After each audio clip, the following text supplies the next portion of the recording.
Have people joined already? Let me check. We are live already. Let me see how many people have joined. Oh, okay. Let- There are 8 people online already. Okay, just a second. So, hello everyone.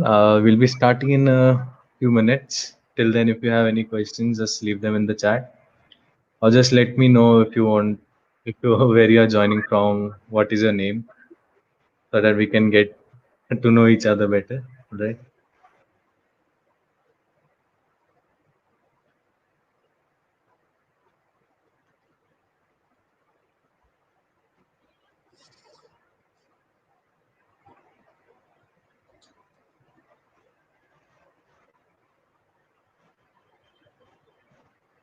Yeah. Hi Ajita.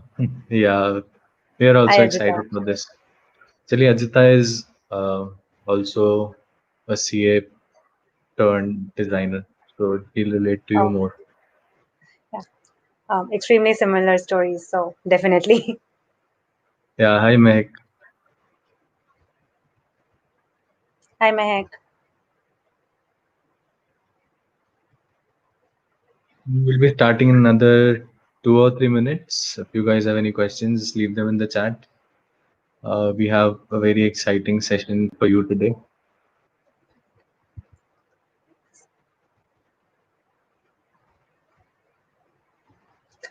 She definitely understands what we have gone through.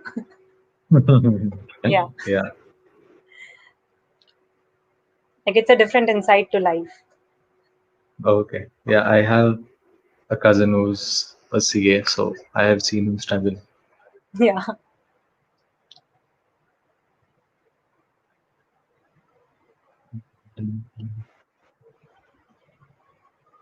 Yeah, hi Jahan. Yeah, Jahan, Ajita are quite they attended quite regularly. So thank you so much for tuning in every week. Yes.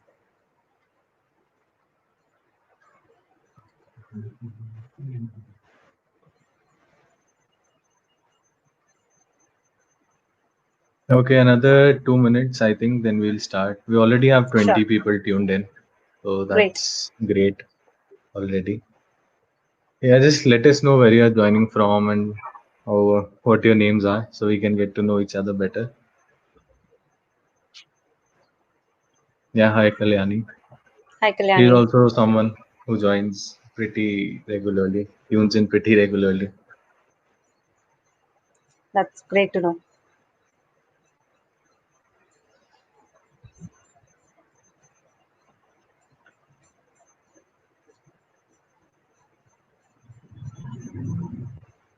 Yeah, I think we can start in about a minute.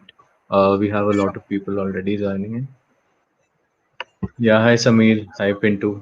They are from Pune and Delhi. I'm from Yeah. Delhi as well.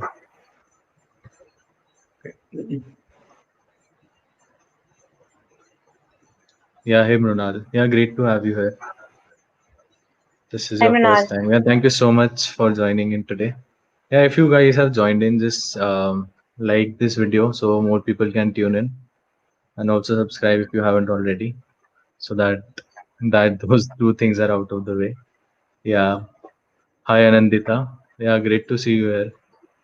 Yeah, so I think we can start now. We have quite a few people tuned in already. Sure. Yeah. Right.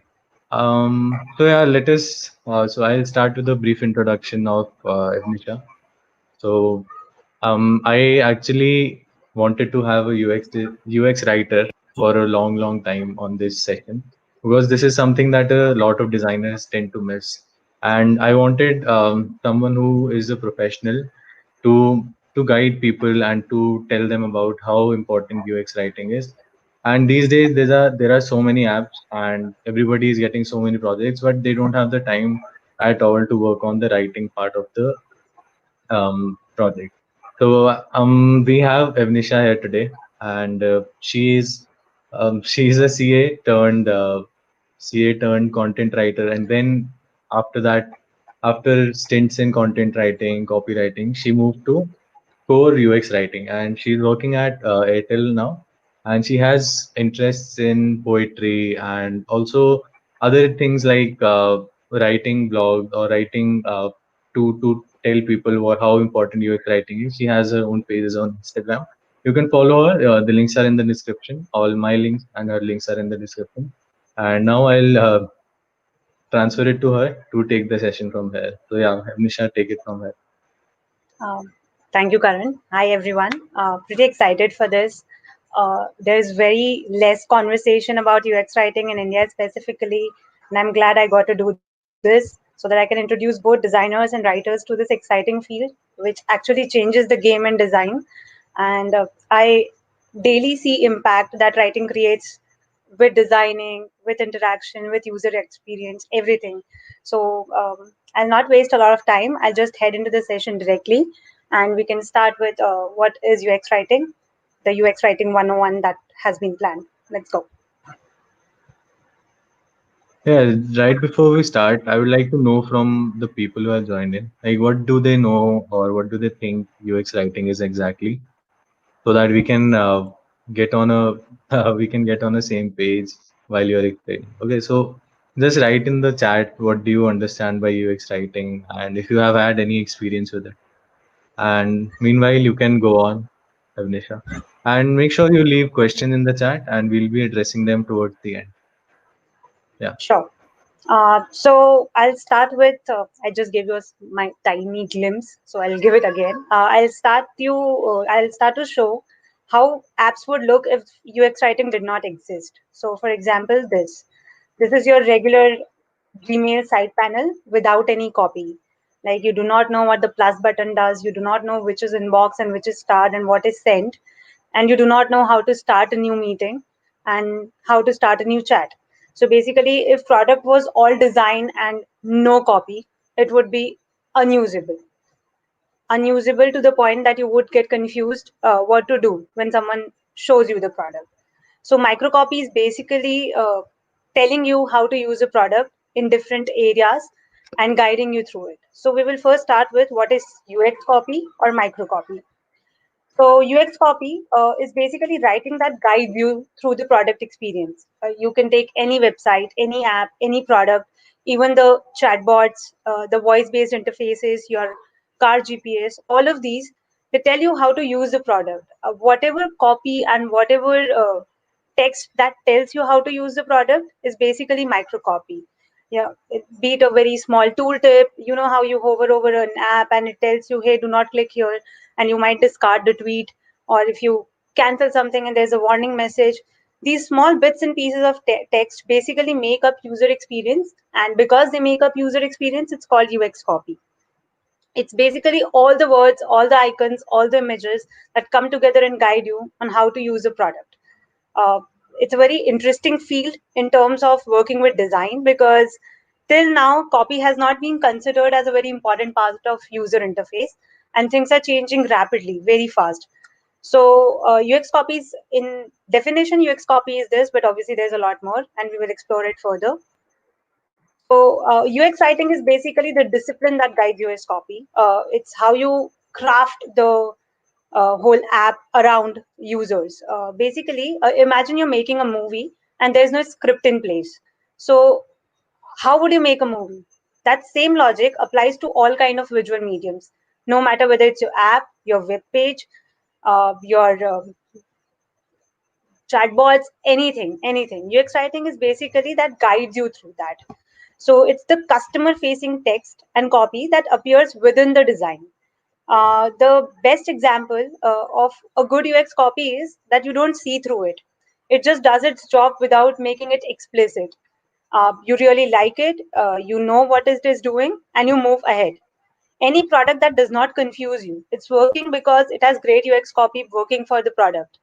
The primary goal of UX copy is actually to be two things: very clear and very useful. So if it's not like that, there's something wrong. It's because it is interaction design, but you're doing it with words. So you have to ensure that your UX copy is extremely clear. And while being extremely clear, it has to be short. These two core principles guide the entire realm of UX copy and UX writing. So as I was telling you that without it, the products would not work. Because imagine 50% of all the products are words. If you open Uber tomorrow and it does not ask you where do you want to go, you'll be confused for a second. Or same with Swiggy. If you open Swiggy and it does not tell you what to order and what offers are going on, you won't be able to use that product too. So when words are not present in a product, the product dies, right? So next, how writing is a design function. We need to see that first. And for that, we need to break the biggest myth that you do not need words while designing.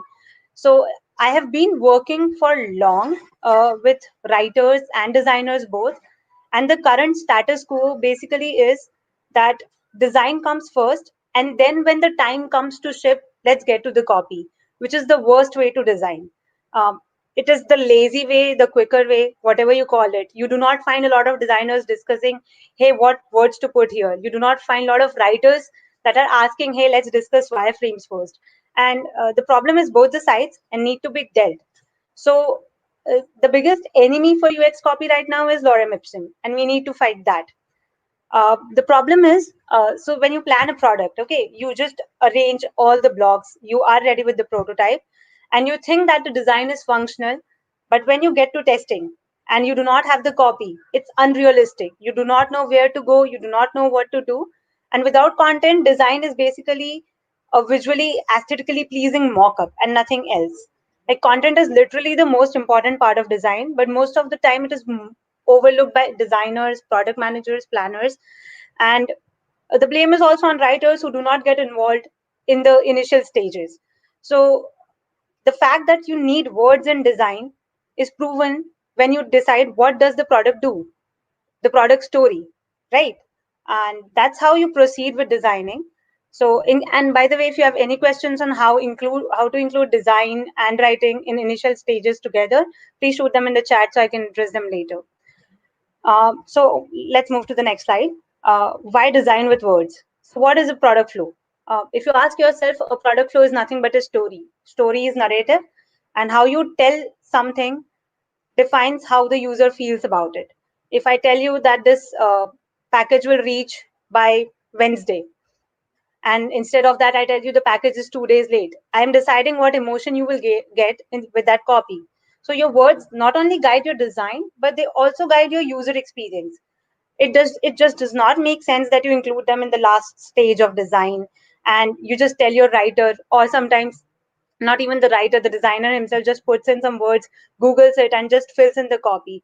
It's not a fill in the blank exercise, right? It's basically more than 50% of the experience that your user will go through with your product. Good writing is good design. They are not mutually exclusive. You cannot do writing after design, or without writing you cannot do design. That's the case. So for example, if you're creating a form, right, and the form has some fields, how would you tell the user how to fill that form? You cannot assume that the user knows everything, and the only way to guide user through that form is by writing an exemplarily neat copy that tells the user what to do, when to do, and how to do it. So if you look at it, writing is most of the interface design. Your copy makes up what your user does with your product. So if your user is confused at a stage in your product, it's not because the design is bad. There is a chance that the copy is bad, and you have to deal with it the same way. Okay. So if you look at best products, say Uber, Gmail, Google Pay, um, Swiggy, all these products are extremely well written. Every pixel has been counted for, every icon has been counted for. Even the typeface they choose matters because they know that the user, after coming to the page, the first thing the user does is reads the product. They read what the product does, they read where to go next. So the best way, according to me, while designing is to start with priority guides, is basically a content first driven approach towards designing. What you do is you plan what type of text do you want to put everywhere, and then you proceed with the design. So you don't go in with the assumptions that, hey, we will write the copy later. The space and the type of the copy is pre-decided, and then the design is proceeded with. Best example, do you want the user to set new password? or change the password. You have to take a decision before you create the button. Do you want to tell, hey, you have new notifications, or do you want to say, hey, you have 7 new notifications, right? There will always be 20 ways to write one message, and you will have to pick the best one. So UX writing involves two things: knowing what to write and also knowing what not to write. And the third most important thing, never to use dummy text. So what happens when you use dummy text is, you maybe, let's suppose you're making a home page and you have put, there will be a banner, some lorem ipsum text is there, and you have assumed that the copy would look like this. There has been no discussion with your writer, with your product manager. The designer just decides that this is a space for copy.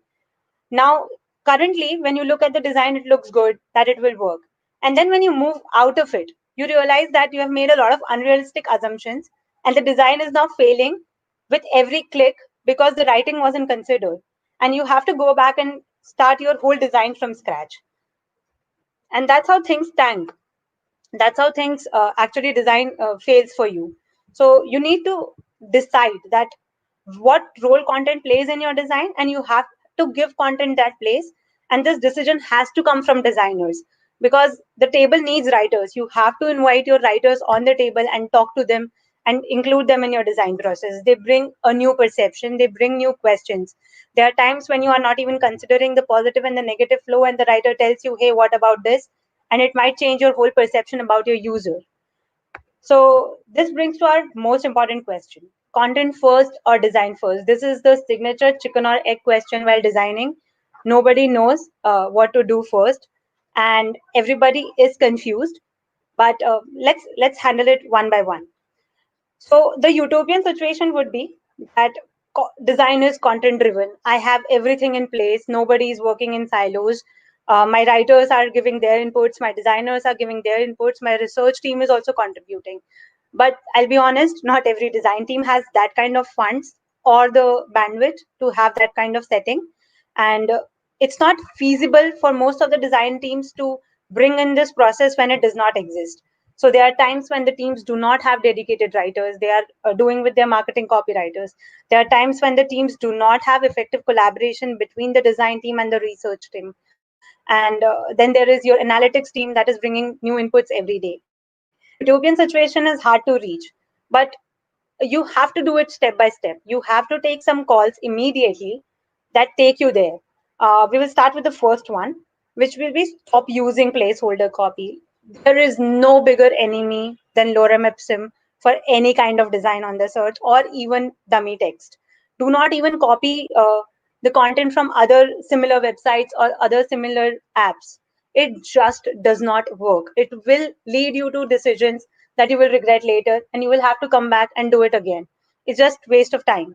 So how do you include real copy in the design? Now you have to lower down your expectations both in terms of designers and writers. You will never have final copy ready in the first go. Only there are few instances when your writer would know what to write, but there will be sections that your writer won't be aware of. He won't have the copy ready, or she won't have the copy ready. What do you do then? Instead of writing the actual copy, you start writing the intent of the copy. The designer is a communicator too. Ask the designer, what do you want this banner to do? What do you want this button to do? Why should user click this? What happens if the user does not click this? All the positive and the negative situations, consider them and write them down in your priority guides, in your wireframes, or in your design systems, and move from there. So this serves two things. You have the content ready, even if it's not final, you at least have what it does. And then you can write the copy to the best of your ability in one go. You don't need perfect copy. You just need something that tells the user what to do. From here, your UX writer or your specialist can take over and refine your product. But once these things are in place, at least you have 60% of the work done. The intent of the product is decided. You are ready to go, and you're good to go from there. Second, share every design draft with your UX writer. This is a very big ask, but this is the most important ask. Invite your writers to the table. Do not exclude them from the process, be it brainstorming, wireframing, feedback sessions, discussions with the product managers, research, customer discussions. All these discussions, your writer has to be present there. Try and understand that your writer is the one who is deciding how the product will talk to the copy. It just does not make sense that the writer comes in the end and just fills in the blanks because you have given them some real estate to work with. Content still comes last, and that's one of the biggest problem with all the designs. It cannot work like that. You have to get your writers on the table. uh, and the biggest need for making this happen is from the designers. The designers have to include writers in the process. They have to ask their companies, their product managers, that we need a writer here. This change has to be driven by you, because you know that 50% of your design is copy. Why not include it while you're working on it? Why make it the last thing, right? Any questions on this till now? There are a lot of questions coming in. Okay. So would you like to address them right now or after a dedicated section I'll you do a would say? dedicated section then. Oh, cool. Yeah, yeah, sure. Next is, and this is for the designers mostly, you do not depend on the copy to fix design problems. Your UX writer is a designer, but it cannot, the person cannot fix design problems. Like if the flow is problematic, no good copy can fix it. If the flow is not user friendly, if there is a dark pattern, if there is a problem, that is a design problem. Your copy cannot fix it. You cannot put all the weight down on the copy to fix a problem that is inherently in place because you designed wrong. You designed without considering user issues, right?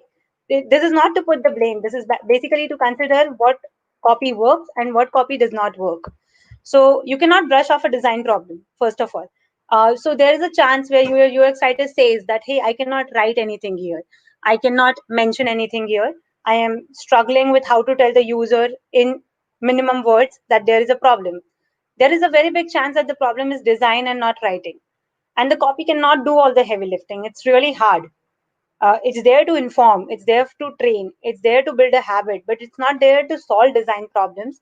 And once you understand this, you start designing for writing and designing for the user both. So this is one practice that is detrimental to your copy and should be avoided at all costs. And fourth is leave ego out of it. This is classic situation like, sales and marketing, how sales and marketing never goes along.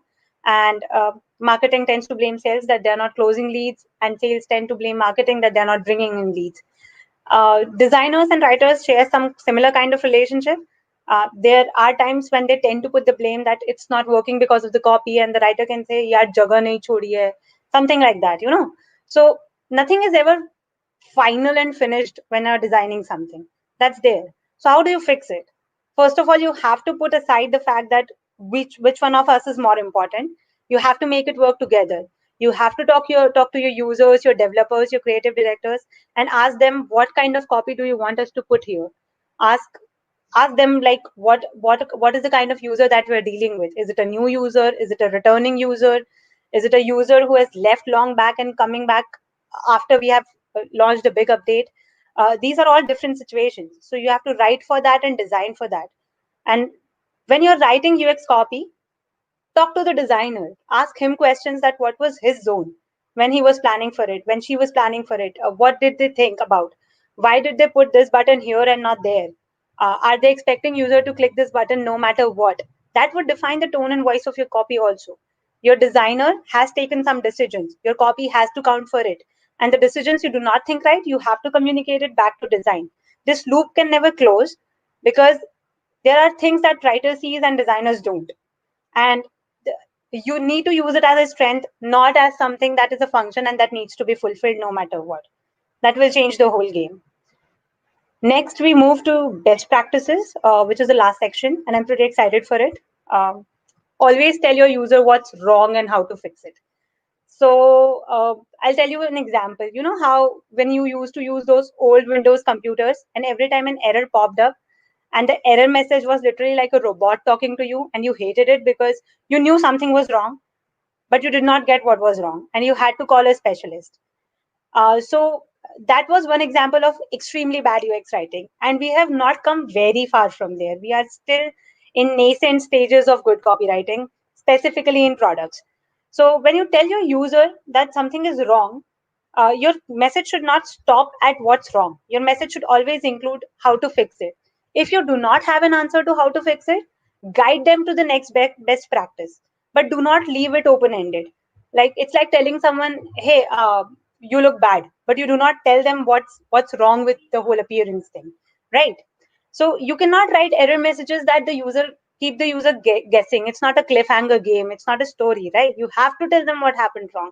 If the page is timed out, mention what they need to do to fix it. If their error code is not if their error code is visible, tell them what the error code does, why it happened, what happened in the back end. Should they turn off the computer? Should they reconnect?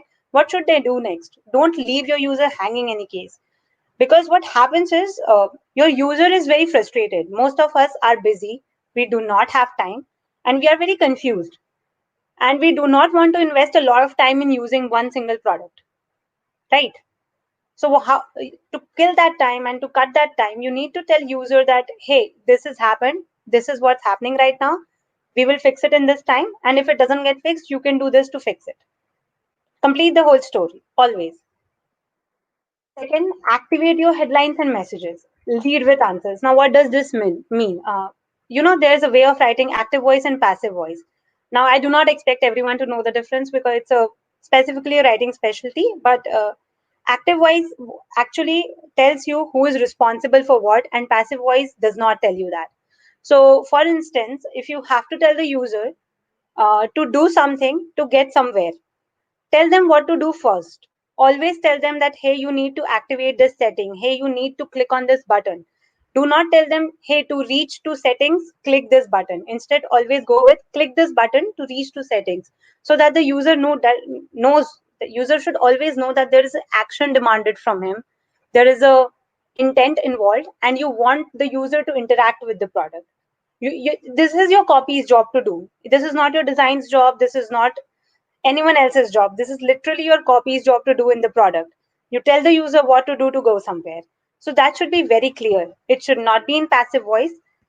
It should be very succinct. It should be in the least words possible, and it should be very clear. Okay. And for that, if you need to have two panels to design, use that, but do not make the message long, because nobody has the time. Users generally scan while reading. They are not here to, read long paragraphs and text. Everybody hates that. Nobody likes it. This is let your user know where they are and what happens next.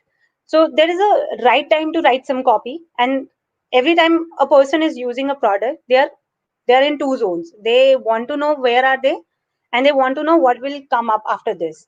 So if I'm clicking a button, I should have a clear idea that okay, proceed to buy means I'll be buying this in the next page. Make the payment means I'll be paying for this in the next page.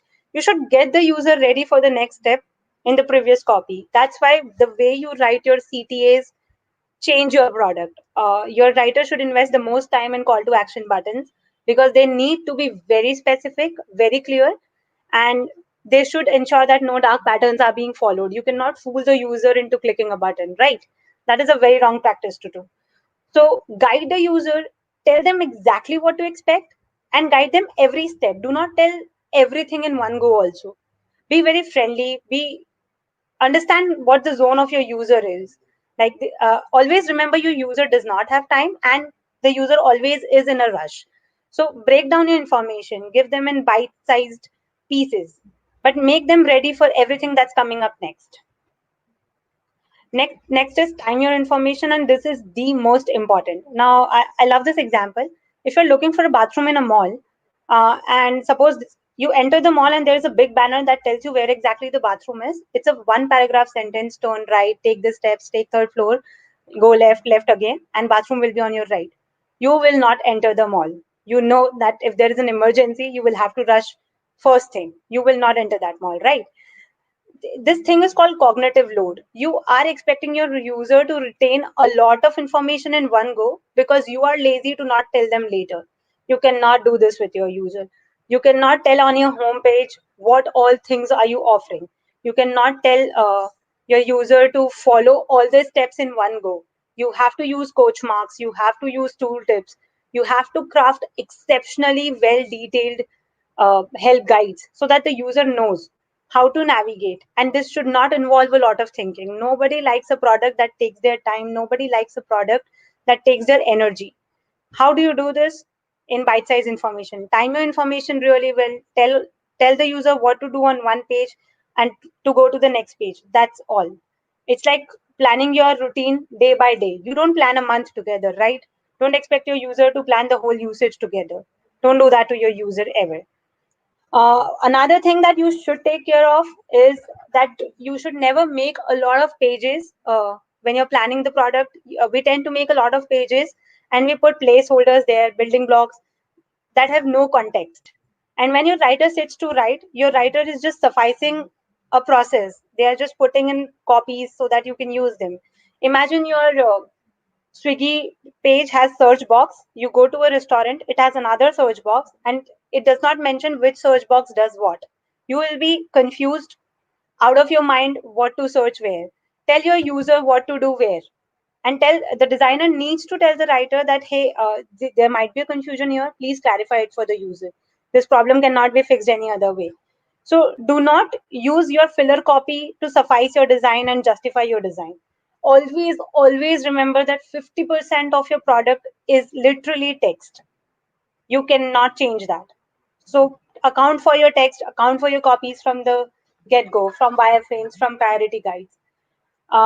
Another thing is, this is especially for writers who are trying to switch to UX writing, or the writers who are trying to move into designing. Content writing and UX writing and copywriting are very different. The job of UX writing is to actually extract the marketing gimmick out of the copy and just be useful. So if you're moving into UX writing from content writing or marketing copywriting, understand the concepts of design, understand the laws of design that actually guide a product. If you do not know design, you won't be able to do the writing that is required in designing. It's a different game.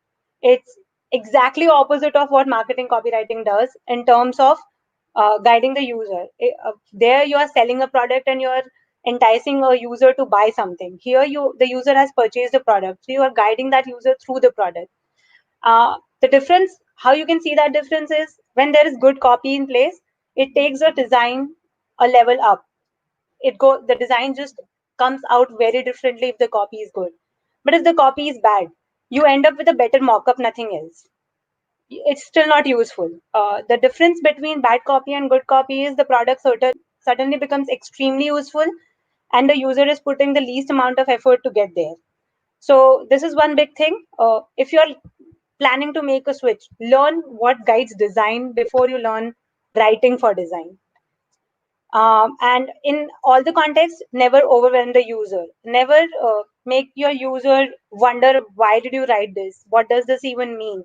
This includes never using jargons, never using heavy words, never using industry terms that nobody is aware of, abbreviations that nobody knows of. Avoid all the good practices of writing apply here also.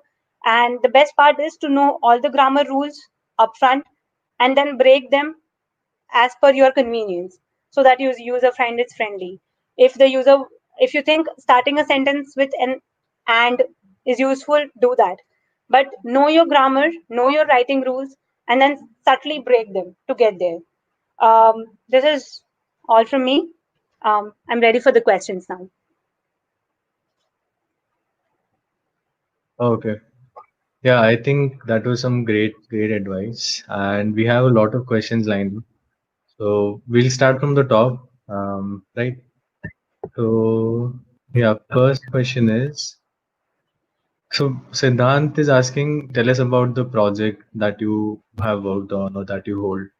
So any project that you can share some Yeah. experience of. Yeah, so I am currently working on a music streaming app and a video streaming app. And it's pretty exciting to work on that because there are a lot of players in the market. And our user is a typical Indian user who is using our app since long time, and we are revamping the app right now. So we are refining the copies. We are making some big design changes for users' comfort, and we are also changing the way user interacts with our product. I cannot give a Mhm. lot of details because a lot of is in my NDA. Try and understand that. So yeah, but Mhm. I'm working on a music streaming app and a video streaming app. Okay, so just one question from my side. So there are so Yeah. many music and video streaming apps. So how do you separate them using copy? Like how do you separate them using UX writing? Is there a way to do that? Yeah, the reason you use Spotify is because their UX writing is a notch above than everyone else's. They tell you which Okay. playlist they have made and curated specifically for you, what parts of the process were automated. They tell you your favorite artist. They guide you through the new releases. They know their user really well. So a lot of research and writing is what puts Spotify different from everyone else, and it's because a lot of good writing is involved there. A lot of good copy is in play, like how they Okay. greet you when you open the app. You have your last played songs, you have your liked songs. So writing is just not writing, it's also what information to be placed where, right? And that's where Spotify wins, that's where Netflix also wins. You know how you open Hotstar and you're very confused, like where is my last watched video? You never face that problem with Netflix. It's a well placed design and writing effort right there in front of you. Okay. Yeah. So so there's a question that how is UX copywriting and UX writing different? Good. I love this question actually. So, copywriting, UX writing actually streams from copywriting only. In technicalities, they are not different. It's all about writing the best possible copy to get your user to do something you want. The difference lies in what they are intended towards. Copywriting is used to make the user buy something. It is used to let the user know that, hey, we have something for you, and how about you interact with us and buy from us, or give us a free trial. The intent changes. In UX writing, it's different. The person is using your product, and you have to guide that person across the product. So you're not selling anything, you're informing. The selling part is dead when it comes to UX writing, right? So UX writing is the difference between copywriting and UX writing is primarily the intent. UX writing is guided by design principles, copywriting is directed by marketing principles, and that's where the biggest difference is. You cannot sell your user next big feature when they are here to use your product, right? So the difference lies in intent, and the difference lies in how you talk to them. UX writing has to be informative, has to be clear. It is boring sometimes. It is not clever. It is not creative. All these are secondary parts. The first part, that it has to be informative and it has to be clear. Everything else is a bonus, and you do it along. But the primary goal is to be very, very clear on what the user gets to do here. All right. Yeah. So the next question, can you see it on your screen? The question I have highlighted it. If you can come back to the Yeah, StreamYard sure. window. I can. The role of typography. Fonts do play a very important role. Typography does play a very important role. It changes the kind of copy you can write. It changes the size of the copy you can write. If, for example, your heading text are very huge, you don't get a lot of words. So your writer is affected. 3 words are harder than 5 words at least. So that's where the game changes. Typography does play an important role, but it does not guide your writing, I guess. If there is a uniform decision taken long back that this product will be in this font and this will be the typography, you cannot change that. What you have to actually do is then align your copy with that. So this is not the most important factor, but it does play a very small role in deciding how comfortable your writer is eventually. Okay. Yeah. So next question is, if you can see it on your screen. Yeah. How can we utilize information structure for writing microcopies with SAS? This is actually very useful. If you have a design team and if you have a product team that gets you on the table while they're planning the information structure and planning the site maps and the wireframes, it's brilliant. You get to know what is user growing through at every stage. The structure actually tells you both the sides, the side of the product and the side of the user. And this is the maximum information, to be honest, the writer needs. So when it's SaaS products, and if you give your writer the clear information structure, it's brilliant. Your writer is in a very good position to tell what what the design would do, what to do when something fails, what to do when something is not working. If you want to do this instead of that, your writer can plan all of that. There are secondary things to plan. There is just upfront copy, and then there is copy that will come if the user does not click a button. So all these planning can be done, and there will be very less last minute decisions and last minute revisions in terms of copy. And one specific thing that sometimes happens is your writer is woken up like middle of the night. Hey, we have a release tomorrow and we need a copy here, and the writer is literally filling a blank. So if you want to save Mm. yourself from that situation, this is the best practice. Bring them on the table day one. Give them the whole information architecture that you have planned. Give them all the assumptions that you have taken for the users, so that the writer can include research, include analytics, include the design decisions and the design system, and plan the copy around. Yeah. So someone has Ola has written that UX writing is guidance and UX copywriting is conversation. So I think that's a great point he has made. But yeah, you can say that. Okay. So another question is by Sudeep. So you can see it on your screen. Yeah, the tools that I am working on right now is every one that is pretty familiar with and Karan is an expert in. It's Figma, the best design product right now, to be honest. It's very easier to monitor the copy revisions there. I get to work directly on designs. I am not writing copies in a Google Doc or in a presentation. I get to work on the actual real estate. And my team has been pretty helpful in accommodating that factor that when I work on the actual designs, I serve them better. I know that the CTA button is just after this copy. So I need to tell the user right here. um, all these decisions have helped. Apart from Figma, I also use this Chrome extension called Page Edit sometimes.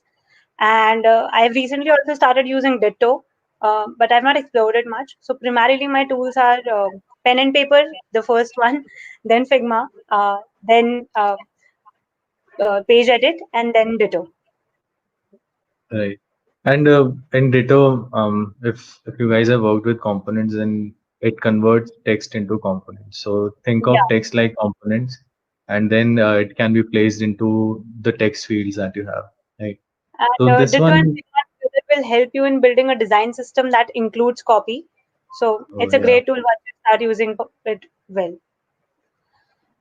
How do you write for multiple languages? The utopian situation for this would be to have a native language writer. If someone is well versed in Hindi, tell them to write Hindi copies. If someone is well versed in English, tell them to write English copies.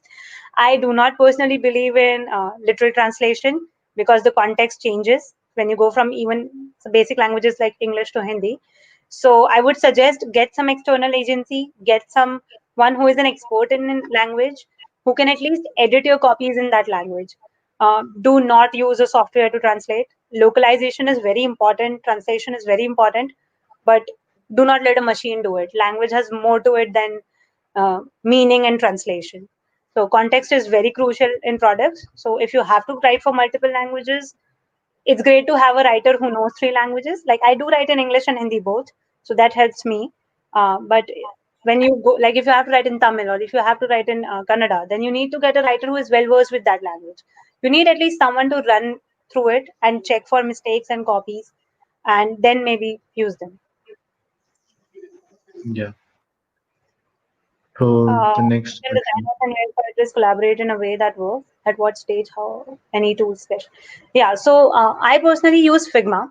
Um, my designers do involve me in initial discussions. They tell me that they are planning this, they are about to release this feature. The reason this feature is coming up is because users have interacted in some manner. Uh, the best way to collaborate actually is to have initial discussions, more initial discussions. Do not bring your writer when you have decided everything. Like when you have decided that this would be the wireframe, this would be the buttons. Don't bring your writer after that. Bring your writer when you're planning, because the writer also has inputs on whether this button should be here or not. The best tool for me, again, Figma is working the best for me, but there are more tools for that. You can use Sketch, you can use Zeppelin, anything that lets them put feedback in. PDFs are not a good idea. They actually create more confusion, so don't use that. And I think for remote work, a lot of documentation helps. So if you're planning something and your writer is not available, how about you write the whole narrative that you have planned? You put in the effort, you put in the documentation, you put in the whole assumption story. Why am I doing this? Why cannot we do this? These are the constraints that we have to work it. And you share the documentation with your writer. So these does two things. You have the whole history and the timeline and the revision for the product, And you also have your writer has something to go back to every time he or she is confused. So documentation is something that would help a lot. Design systems is another thing that help a lot. And if you have a dedicated writing team, they can also build a content guide on the side once you start building the design guide. Yeah, so this is actually, so if you have a writer, UX writer in your team, then it's very easy. But how can UX designers step up their writing part? So I personally believe that designers can do the basic writing thing. If you do not have a UX writer, let's assume you not do not have a UX writer. It's a very small thing. You must have planned something while you were planning the design. When you built a button in your mind, it would be like the user has to click this to buy something. The user has to click this to open a guide. The user has to write that down. It's an intent. It's communication in some form. Put that information down in your designs instead of lorem ipsum. uh, Nobody should come and ask you, यार ये button बाद में क्या करेगा? What will this button do? Right? Nobody should do that. So if you have to plan without the writer, I would say go with intent. Do read up on priority guides. They are a great way to plan the flow of the product. It's basically wireframing but with copies. So even if you do not have a writer on team, you always have a plan, and then you can tell your marketing copywriter to pitch in who can work with the design team and get you at least two useful copies. They won't be pitch perfect in one go, but they would be useful, better than whatever you have planned before. Right. So next question is here. Um, so if your company offers you a content writer job but expects you to do UX writing, I've been there. That generally happens. Every company that hires a writer tends to give a lot of responsibilities to the writer that weren't a part of job description. So that's why my LinkedIn reads, "I'm not a ninja and I'm not a wizard," because suddenly you're expected to make a lot of changes. So this will happen. I'm not denying it will not happen, and you can use it to your own benefit. What you can do is in your upcoming performance appraisal or any review, you can tell that, hey, my responsibilities have expanded. How about you change my role? I am not only doing the basic marketing content writing, I am also doing your UX writing. If your company does not have a UX writing thing in place, you can be the torch bearer for that thing, and you can start a process that your company has not experienced before. So I don't think it's justified entirely, but if it happens, make sure you cash on it instead of doing all the work without any benefits. Right. Um, how do you research and test US writing? We generally, right now, I experiment the most with A/B testing. If we are confused in terms of what copy to put in, we do use two kinds of copies, and we tend to test it in terms of demographics and cities or the age of users. So that's the process we are using right now. But if you have a great UAT and research team in place, they can bring in alpha users and beta users, and you can see them using your product right in front of you, and you can make notes. And another thing is you can do user interviews if that's affordable. You can ask, was it easy? Was it difficult? What was decipherable and what was not decipherable? So you can do that. Oh. So are there, so this is a question from me again. Are there any insights that you have gained working as a UX writer that this is Uh, something that works in most situations or something like that? Yeah. So when I was making the switch for me, I have read up a lot on writing already. For me, designing was a new game, and reading up on design helped a lot. Actually, that tends to guide your writing once you start doing it. I actually picked up specific courses, specific things that talk about design.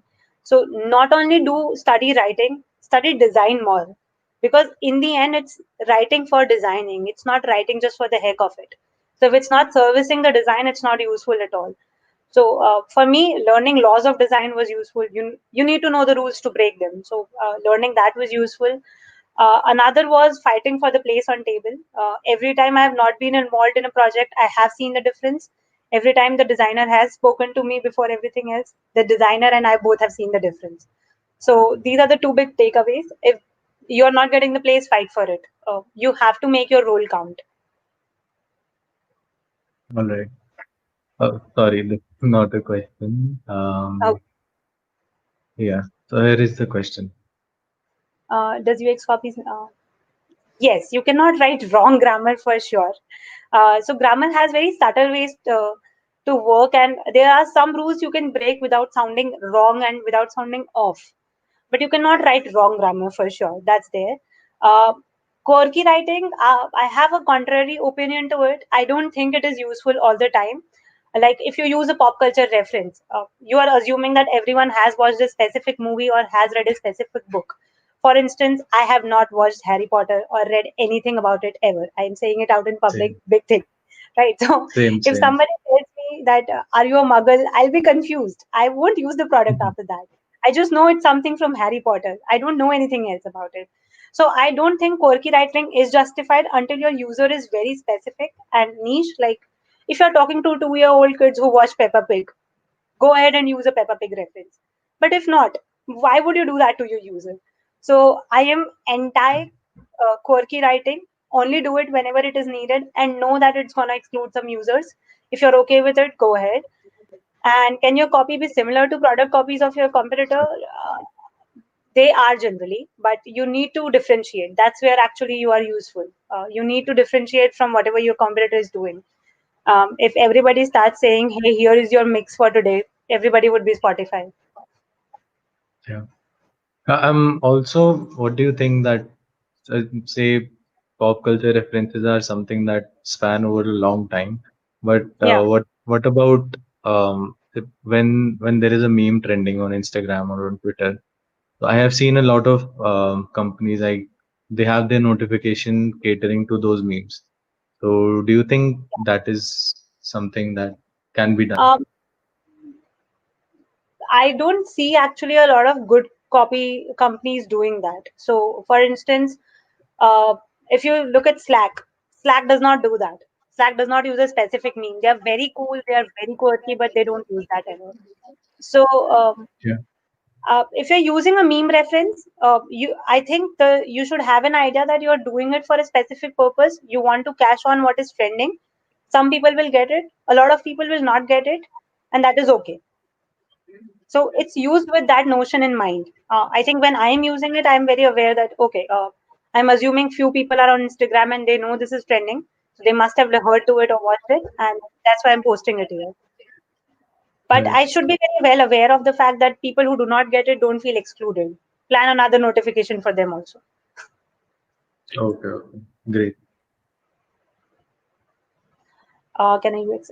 Definitely. If you are well versed with writing, you can definitely move into UX writing. It would be, in fact, beneficial because a designer who can write is unbeatable, to be honest. That's the best combo a company can get. So, what are the steps? I would say start reading up on UX writing first. There are some amazing sources: UX Writing Hub, UX Writers Collective. These two companies are doing a great job in teaching about UX writing. There are great books available. One of my favorite is Content Design by Sarah Richards. She actually redesigned the British government's website, and it's the entire website is content driven. Do check it out. Do read about it. Start with those resources, and then whenever you feel feasible, you need a course, move ahead towards a paid course. Because you already are aware of design basics, you won't need much to get along with in terms of design. You all you need to study about is writing. Okay. This question is kind of a book That's everything. recommendation. Recommendation for UX writing. There is Writing for Designing by Andy Wilfil and Matt. That's a great book. There is another for this book called Hooked, which is for design, but it teaches you more about writing. Do refer to that. Uh, and then there is UX Writing Hub. Their entire resource, paid, unpaid, is great. There is a podcast called Writers of Silicon Valley, which is amazing. It helps you in understanding basics of UX writing. And I love following this guy called Scott QB. He talks about writing for designing a lot, and he's very uh, aggressive and anti-status quo. So that's great. You can follow these. I Any will share this deck and all the resources after this session. So be free to ask anything after that yeah, too. any newsletters that you can recommend? That is another question. UX Writers Collective, UX Writing Hub, Writing is Designing's this. Intercom has a specific newsletter for content designers. You can try that also. And I tend to read a lot of books instead of and podcasts instead of newsletters. So I'm happy to share in case I come across any after this. Okay, sure. I'll leave a mail to all the people. Just message me on LinkedIn. I'll send you the resources. Okay, how to become a UX writer, how to make a shift from content writing to. I have done this. It happened unconsciously for me. I started doing things that a UX writer was supposed to do in one company I was working for. And from there, I started applying for positions that were specifically for UX writers. So first you make the unconscious shift, then you make the conscious shift if you get the chance. If not, start building a small portfolio, start experimenting with copies that exist, and start planning how you can write them differently. Release your ideas, release your content, start applying with that, and as soon as you find opportunity, you can make the shift. All right. Um, so I think another question is all about best you. Oh yeah. So any best UX writing examples? My favorite UX writing products that are excelling at UX writing right now are Slack, Discord. Discord does the quirky writing perfectly. It's interesting, it's fun, but it never throws a user away. A user always gets what Discord is talking about. Another is Headspace. They are doing some amazing work in terms of clear copywriting. And there's this. Forgetting the product. Figma itself has great UX writing, by the way. The product is planned for writers and it shows. Um, and Spotify for some stuff, not all, but in terms of music streaming, Spotify is literally the leader because they're doing it with a lot of research. Okay. Yeah, I think that was all about the questions. Just one question from my side. So if you have to like observe some patterns, are there any patterns in UX writing, like there are design patterns or things like that? Not something that I have followed or am aware of as of now, but I have generally seen that the UX writing that is written for the users, that is user driven and not design driven or product driven, works better. This is a very complex situation to understand. You don't have to satisfy your designer and your product manager. You have to fight them to tell something that your user needs. The moment you Yeah. start doing that, your writing starts to work. So any kind of writing that is done for the user works way better than anything else. And for that, you need to understand design patterns very well. That Okay. has helped me. And apart from that, being clear and crisp. Don't bombard the user, don't overwhelm the user. Just basic writing stuff that applies everywhere. Set some basic rules for your product, set some patterns for your product, and follow them. All right. And any insights that you have gained from working as a UX writer, generally, Uh, something Yeah, that worked. first was so I was actually not aware of what big an impact writing could create until I actually saw it myself. Uh, Hmm. Onboarding, your game in onboarding changes the moment you change your writing. It is one of the most important places you need your UX writer. Apart from that, writers are very well in picking up some hidden elements in design that the designer tends to oversee because they've become that they've gotten used to the process. They have their own assumptions and they come with their preconceived notions and they do not see something. That's where a UX writer can change the game entirely. Um, your UX writer brings a lot of questions. I have generally seen that, and my biggest takeaway is knowing rules of writing is great for UX writing because crisp writing is basically doing it correctly in very little words. So knowing rules of writing actually helps you break it. So read those grammar books, read those books on writing. They actually help you a lot. Okay. And one more question, and as you might have also seen that some apps use a heading and subheading pair to kind Yeah, of have a natural language like communication. Like Airbnb does it, I think. yeah, Like, yeah. hi Karan, we have some places here to explore. So, what do you think? Which works better, that or just a single heading saying home or something like that? If your single heading is completing the message, it will work. But I personally prefer the heading subheading thing. I tend to assume the user needs more information to understand something. So writing more is a good thing. longer CTA is a good thing. A slightly extra long paragraph is a good thing because it completes the information. So for me, more writing is better. Have space for that. Have, have space for more words in your design real estate. It actually helps the user. I personally prefer the heading subheading model, but if the other one is working for you, who am I to question? All right. Yeah, I think those are all the questions. If you guys have any more questions, then please leave them in the chat. Otherwise, we'll be moving. And yeah, just a minute or two more. You'll be sharing. Yeah, how do you design? I don't get this question. Can you address this one? Can you please tell me more about what you mean by prominent disclosures here?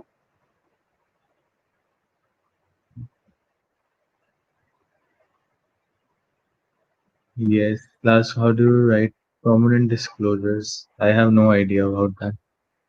Yeah, like I need more context to that question. If you can give me that, that would be really helpful.